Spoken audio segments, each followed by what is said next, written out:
بسم اللہ الرحمن الرحیم۔ السلام علیکم ورحمۃ اللہ وبرکاتہ۔ میرے عزیز طلباء و طالبات، میں امید کرتی ہوں آپ سب خیریت سے ہوں گے۔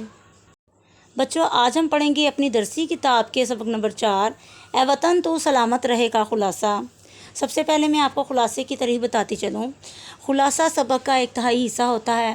خلاصے میں موجود سبق سے متعلقہ تمام ضروری حالات و واقعات کا مطالعہ کیا جاتا ہے۔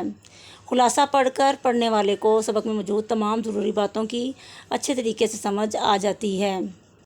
اور بچوں، خلاصہ ہمیشہ پیراگراف کی صورت میں لکھا جاتا ہے۔ آپ کی آسانی کے لیے میں نے خلاصہ لکھا ہے۔ آئیے سبق کا خلاصہ پڑھتے ہیں۔ سبق کا خلاصہ یہ ہے کہ سارا باجی نے آج بچوں کو پاکستان کے مختلف علاقوں اور ان میں بسنے والوں کے رہن سہن کے بارے میں ایک دلچسپ دستاویزی معلوماتی فلم دکھائی۔ ایسے محسوس ہوا کہ جیسے ہم اسلام آباد میں بیٹھے ان علاقوں کی سیر کر رہے ہیں۔ سب سے پہلے صوبہ بلوچستان کی ایک عمارت قائد اعظم ریزیڈنسی کا خوبصورت منظر دکھایا گیا۔ یہ وہ عمارت ہے جہاں پہ قائد اعظم نے رہائش اختیار کی تھی۔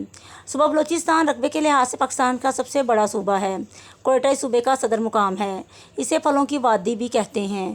یہاں کے لوگوں کا پہناوا شلوار قمیص ہے۔ صوبہ بلوچستان کی سرزمین قدرتی وسائل سے مالا مال ہے۔ اسکرین پر پھر صوبہ سندھ کے ساحل سمندر کا مشہور مقام کلفٹن دکھائی دیا۔ کراچی صوبے کا صدر مقام ہے۔ آبادی کے لحاظ سے یہ پاکستان کا سب سے گنجان آباد شہر ہے۔ رلی، اجرک اور سوسی کے بنے ہوئے کپڑے صوبہ سندھ کی منفرد شناخت ہیں۔ وادی سندھ کی قدیم تہذیب کے آثار بھی صوبے میں موئنجو دڑو کے مقام پر پائے جاتے ہیں۔ سندھ کے مناظر کے بعد اسکرین پر پتھروں سے بنا ہوا بہت بڑا دروازہ باب خیبر نمودار ہوا۔ یہ دروازہ صوبہ خیبر پختونخوا میں واقع ہے۔ پشاور یہاں کا مرکزی مقام ہے۔ اسے پھولوں کا شہر بھی کہتے ہیں۔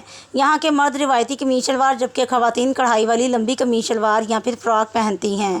وادی کاغان میں موجود جھیل سیف الملوک یہاں کا مشہور سیاحتی مقام ہے۔ عزیز طلباء، یہاں پر لوگ جو ہیں وہ دور دور سے سیر و سیاحت کے لیے آتے ہیں۔ اس کے بعد مینار پاکستان دکھائی دیا تو دل سے آواز آئی، اے وطن تو سلامت رہے۔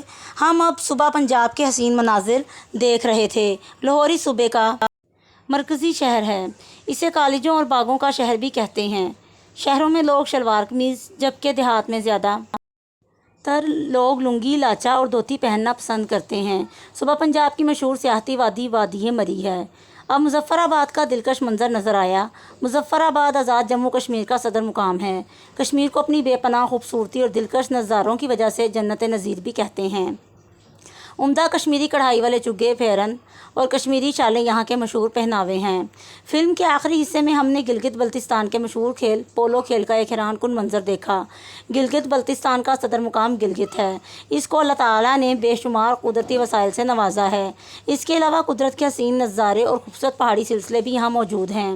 ہمیں اپنے پیارے وطن کے بارے میں اتنی دلچسپ معلومات جان کر بہت اچھا لگا۔ اللہ تعالیٰ ہمارے وطن کو ہمیشہ سلامت رکھے، آمین۔ عزیز طلباء، میں امید کرتی ہوں کہ آپ کو خلاصے کی سمجھ آ چکی ہوگی۔ تمام طلباء نے اس کو کاپی پر لکھ کے ذہن نشین کرنا ہے۔ شکریہ۔ اوکے اسٹوڈنٹس، خدا حافظ، فی امان اللہ۔